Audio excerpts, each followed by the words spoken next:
What's up, guys? Welcome to Thoughts by Mara with me, Mara Sullivan.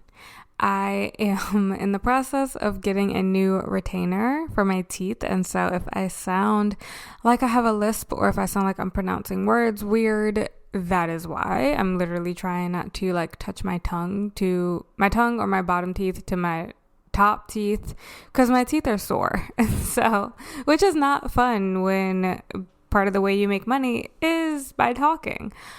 So if I sound weird, then that's why.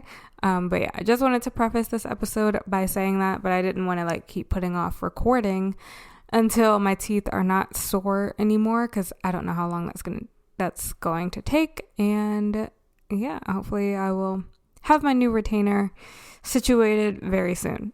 Anyway, today we are talking all things Jaafar Jackson and the upcoming Michael Jackson movie. I have been seeing so many comments saying that there has been no press done for this movie. Jaafar has not been promoting this movie. The only promotion has pretty much been social media and some commercials here and there. And the answer to that is obvious. This movie does not need the promotion or the press tours of a regular movie. This is a movie about the most famous man who ever walked the planet. That's all we need to know. The name Michael Jackson is its own billboard. I still think many people, especially people of a bit older generations, still do not understand the magnitude and the power of social media and YouTube. For a movie this immense, the normal marketing is simply not needed, mainly because of not only the national impact and influence of Michael Jackson, but the global influence, which 99.9% of people do not understand at all, his global influence. But trust me, they will understand it in about a month once this movie hits theaters and does numbers that the world, not just Hollywood, not just America, this biopic is going to do numbers that the world has never seen before. The first thing that I have to say is that I honestly had very little interest in this movie until about a week ago. I mentioned in my last episode that I went to see the new Elvis documentary Epic in theaters, and during the commercials for that movie, of course, they played the trailer for the Michael Jackson movie, which of course I had seen the trailer before, but on the theater screen, I immediately understood how massive this movie already is and is going to be. Before seeing the trailer on a movie theater screen specifically, I had zero interest in seeing this movie, honestly, because I just felt like there's not much I haven't seen or don't know at this point about Michael Jackson and his story, and the idea of a biopic for him almost felt cringe to me. And I think if it was anyone other than Jaafar playing this role, I probably would have kept that mindset and had very little interest, but it's because of his nephew's talent and him really achieving the impossible and becoming his uncle, becoming Michael Jackson, that I'm actually now pretty excited for this movie. If you've been listening for a while, you know that I am a nerd, especially when it comes to art and music and people's lives and life stories. Once I like something, I can't just like it. I need to know everything about it. I actually heard FD Signifier say in one of his videos, he said that his love language is analyzing the hell out of things that he loves. And I have never resonated more with a statement in my entire life. He made me feel so seen. By the way, if you're not watching FD Signifier on YouTube, especially if you're like me and you love a good deep dive and in-depth analysis on the culture and pop culture, Black culture, different perspectives, critical thinking, go watch his videos. They are the absolute best. They are so bingeable, if that's even a word. His videos are perfect for binge watching. I have no doubt that he will end up doing a Michael Jackson analysis and response to this movie once it comes out. But anyway, My love language is analyzing the hell out of something and needing to know everything about it. Once I become intrigued, once I see something or hear something that I love, I can't just like it. Even though I had seen the Michael Jackson trailer with the rest of the world a long time ago, seeing it on the big screen, this is just the trailer, mind you, like seeing it on the big screen captivated my attention in a way that seeing it on a small screen did not do for me. And because Jaafar has done what I now realize, he's very intentionally done very, very little press leading up to this movie, and he's always been private. I just did not have any interest. I now realize he has very wisely chosen to do what a lot of people, especially artists, do not do anymore, which is let the work and his talent speak for him. I don't think it's a secret that there are many people who do not want this movie, who feel that Jaafar, of course, only got this role because he's in the family, because he's a Nepo baby. There's been so much hate, backlash from the public, naturally, that's always expected, but there's also been so much hate and backlash from within the family. Paris Jackson, Michael Jackson's daughter, sued the estate for making this movie. She has publicly condemned this movie. She said that it's inaccurate, it's full of lies. She said Hollywood and the other members of the family are just trying to control the narrative. And she straight up said she don't like this movie. And then there are people who don't like Michael Jackson himself. He has been accused of very, very serious matters. His character has been heavily questioned for many years. And then there are people who just have the mindset that I previously had. And that was like, I just kind of really didn't care about this movie at all. like for one reason or another, this movie, people in my category, I feel like we know Michael Jackson. We've heard the story a billion times. We know the songs. We know the drama, the court cases, the allegations, the fame, the Pepsi commercial, the Jackson 5, the Joe Jackson of it all. Like, we've heard and seen the story every way it can be told until now, which is what this episode is about. What makes this biopic not just different from the Michael Jackson depictions we've already seen and heard, but what makes this movie different from any biopic that's ever been made in history. So there's hate, there's disapproval from all different sides towards this movie being made and its intentions. And then at the center of this storm, there is the person playing, the man, the myth, the legend, Michael Jackson's very own nephew, blood relative, Jaafar Jackson, Jermaine Jackson's son.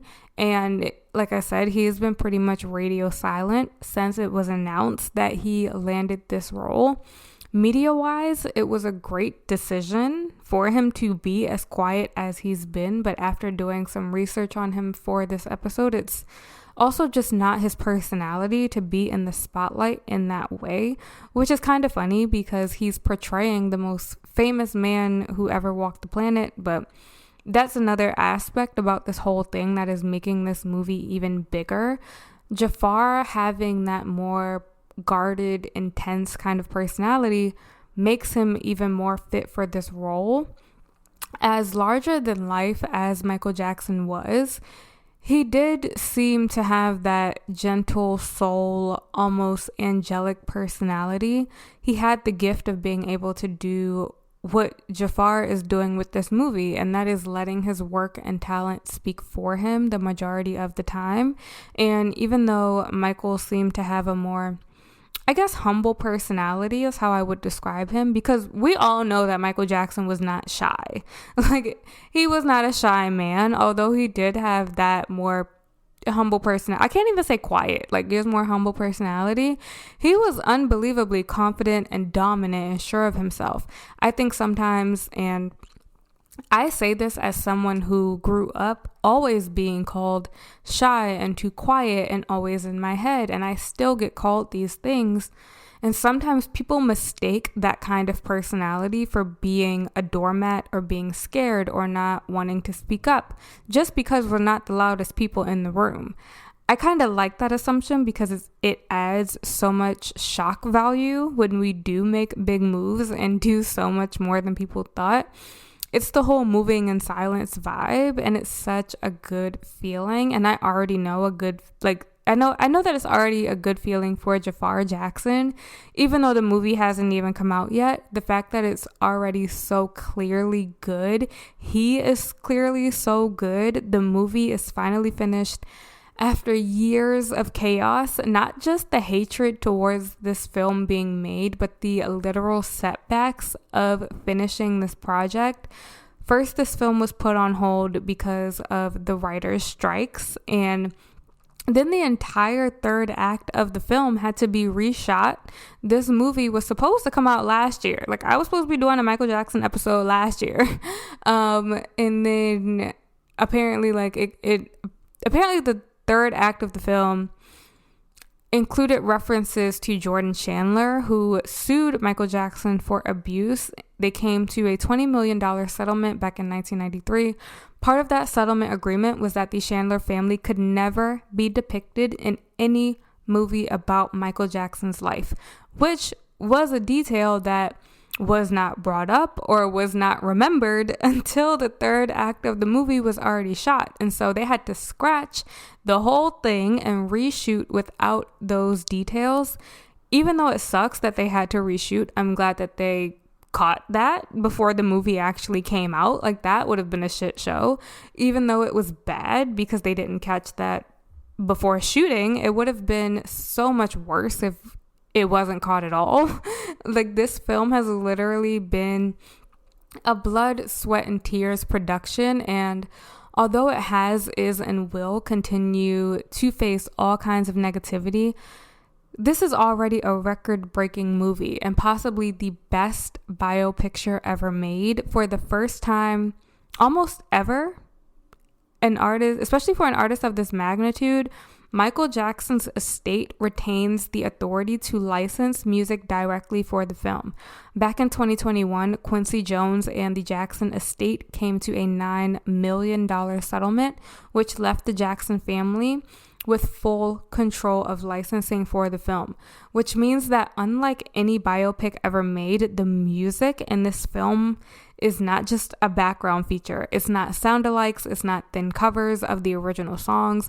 This movie has been granted access to use all original, real master recordings, and the world will get to hear these songs movie theater, surround sound audio. Like, just me seeing the trailer of this movie on a movie theater screen with movie theater sound, I immediately understood how and why this is going to be the highest grossing movie of 2026. Because of streaming, people now only really go to the movies for an event. There's no greater event, there is no greater spectacle than the most famous human being who has ever walked the face of this earth. As Americans, I think that we get jaded easily because Hollywood is here. Like, it's easy to not realize the global impact of an artist. We're so spoiled because most of the artists, the biggest ones, live right here in our country. And the estate being so hands-on with this project is making it even bigger than a normal biopic would have been. Jaafar Jackson can sing and dance to the actual masters on screen. To put this into context, the Bohemian Rhapsody Freddie Mercury biopic was capped at 14 songs. 14 for Queen. And like, again, those songs, a lot of those had to be re-recorded. Elton John's biopic was only able to use the songs that they did because Elton John himself funded the movie. Like, most of the time, these movies are done after these artists are no longer here, like this one. But, you know, like, unless the artist is here himself or themselves to actually produce, to fund their project, to fund the making of their life and get a say in it like Elton John did, the majority of the time, their original music, their master recordings cannot be used. The Elvis biopic with Austin Butler had to remix and re-record almost all of those Elvis songs that were used in the film. And all of these are examples of the songs and performances, especially that Live Aid performance in Bohemian Rhapsody. Those performances are so good and so immersive that no one really cares if it's the complete original song or not. Michael Jackson, however, is bigger than all of those artists combined. That is not my opinion. That is a fact. And I love me some Elton John. I just saw him in New York last year. I love me some Elvis Presley. I talked about the new epic documentary in my last episode. I love me some Queen. The song Bohemian Rhapsody, in my opinion, is the greatest song ever made. Like, just because of that line, I don't want to die. Sometimes I wish I'd never been born at all. What a mic drop. Like, I love that song. I love that line. I love Freddie Mercury. Like, I love a good biopic. I grew up on the Ray Charles, Jamie Foxx movie. I grew up on Walk the Line with Johnny Cash. I grew up on the original Jackson story, An American Dream, all 5 hours of it. Like, that's the OG one. If you know, you know. My mom had that on VHS. We played it every Friday night like clockwork.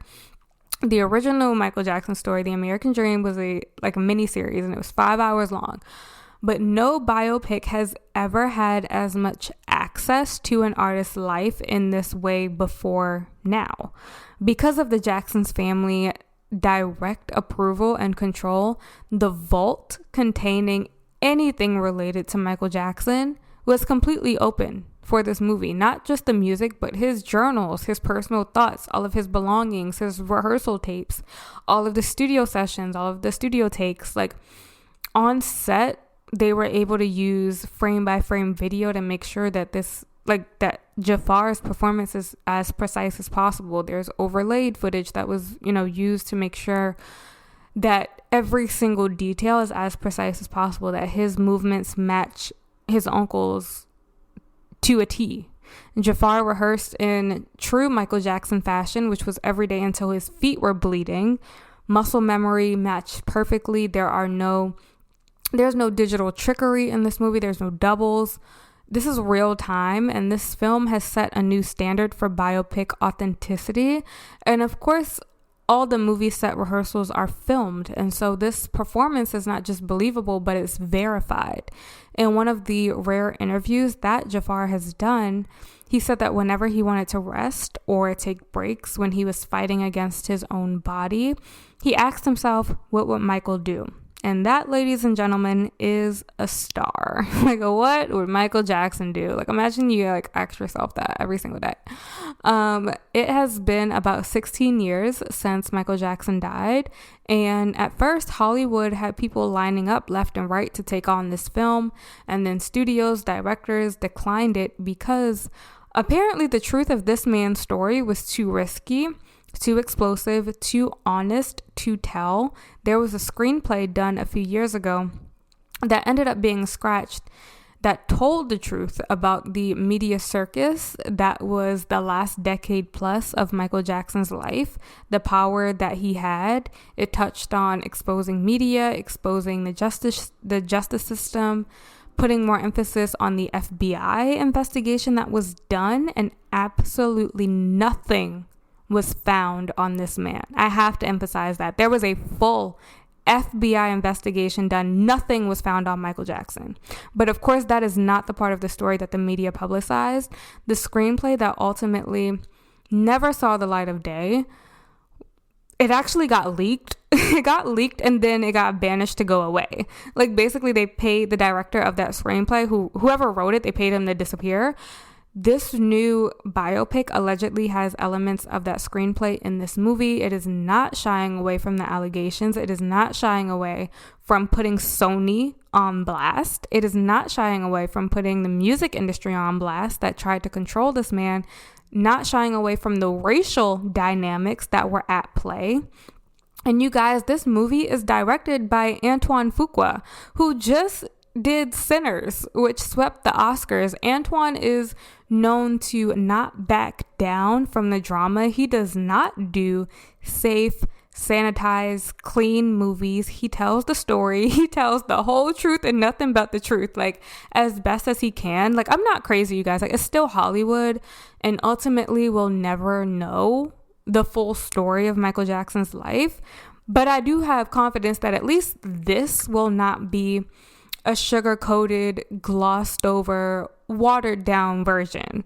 When it comes to Jaafar Jackson specifically, I'm already a fan. Like, just from watching behind the scenes production and rehearsals, he seems so grounded and serious, committed, humble. It seems like he really did earn this role and prove himself, even though being in the family obviously may have influenced the casting decision. But at the end of the day, he's either the right man for the job or he's not, whether he's related to the family or not. And the work ethic is clearly there, the maturity, the talent, dedication. I really think he's already made a name for himself, and what he chooses to do with this exposure is up to him. It's so funny. I read that he wanted to be a professional golfer originally. Like, he wanted to golf, and then of course he got into music. Like he's a Jackson. He came out with that one single a few years ago called Got Me Singing. Apparently he was working on more music and he put that on hold to do this movie. And so I'm interested to see if he goes more into acting or more into music, but I'm pretty sure he's going to do music. And then, like, he did get to spend a good amount of time with his uncle before he passed. Jaafar was born in 1996. Michael Jackson died in 2009. So that would have put Jaafar at around 12 years old. He said that when he was growing up, the living room of his house was basically a rehearsal space all the time. And so he got to watch his dad, Jermaine, and the other brothers. He got to watch the Jackson 5 rehearse. Like, as a kid, he was able to absorb all, of course they weren't performing as the Jackson 5, but these are the freaking Jacksons. Like, he was able to absorb all of those techniques and moves and watch the greatest entertainers to ever do it continue to master their craft right in his home.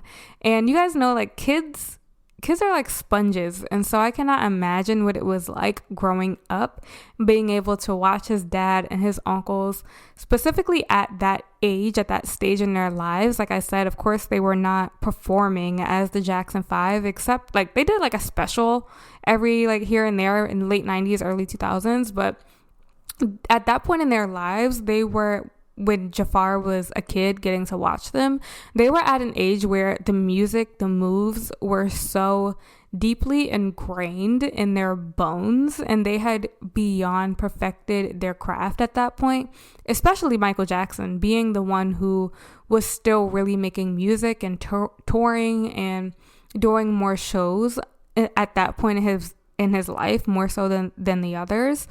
Jaafar said the only time he actually saw his uncle perform live on stage in front of an audience was the anniversary of the Jacksons. Outside of that, all of the performing that he saw Michael Jackson do was at home in his living room. Like, can you guys imagine what it's like to come downstairs and fucking Michael Jackson is performing in your living room? Like, not just him, but the entirety, like all the brothers. Like, I can't even imagine. There are families that are in the music industry, like the Jonas Brothers and Beyonce and Solange, and the Cyrus family with Billy Ray, Miley, Noah, the Beach Boys brothers, like the Osbournes, the families that have strong influence in the industry. And then there are the Jacksons, who have not just shaped and influenced the music industry, but they are the music industry. Michael Jackson himself is the music industry. Even in death, every major artist in one way, shape, or form has gotten inspiration from this man. Jaafar was not just born into a legacy, he inherited the weight of a cultural global dynasty. And I do like that he was not the obvious first choice for this role. Thousands of auditions were held all over the world for this part. It was the role of a lifetime. And as much hate as Jaafar has gotten, especially when it was first announced, all of that like conversation, a lot of the nepotism, it's kind of died down after more footage of this movie has come out and people have seen how good and fitting he actually is. As upset as a lot of people were, it's so fitting that, and still are, it's so fitting that a member of the family is playing this role because of the importance of family in the context of Michael Jackson and the Jackson 5. Of course, Janet Jackson. Family is the whole brand. Like, the Jackson name is the brand. It's the machine. It's the point behind the whole legacy in the first place.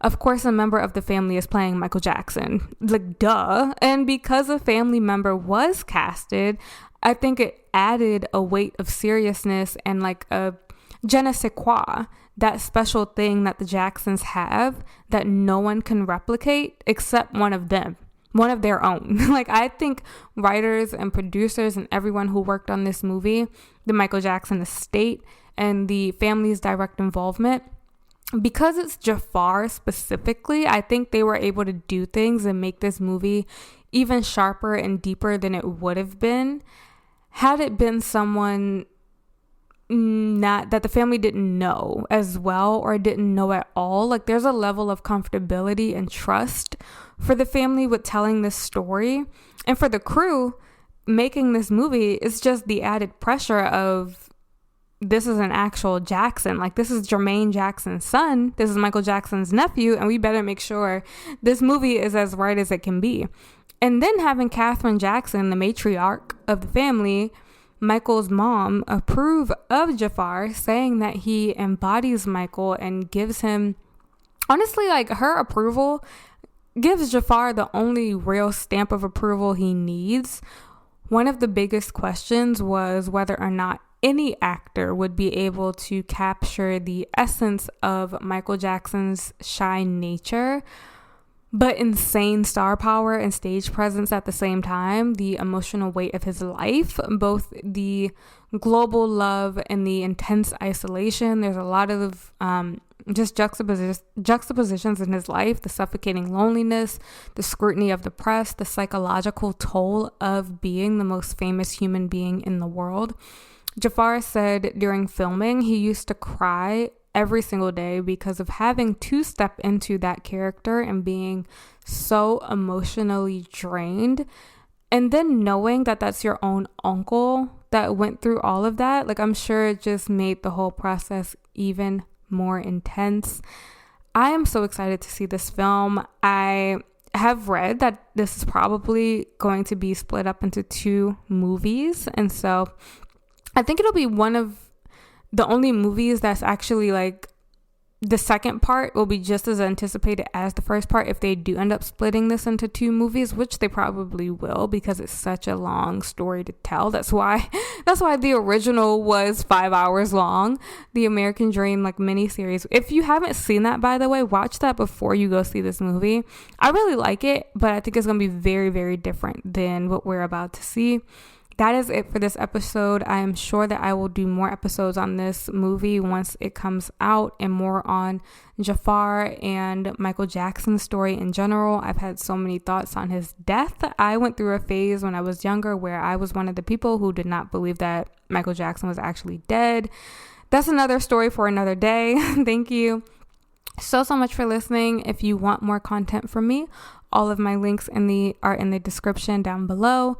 Thank you for putting up with my voice if it sounded weird or if it sounds like I have a lisp or a little bit of a lisp today because of my retainer situation going on here. My teeth are very sore, but I was very excited to film this episode because of how excited I am for this movie. Thank you guys so much for listening, and I will talk to you in my next one. Bye.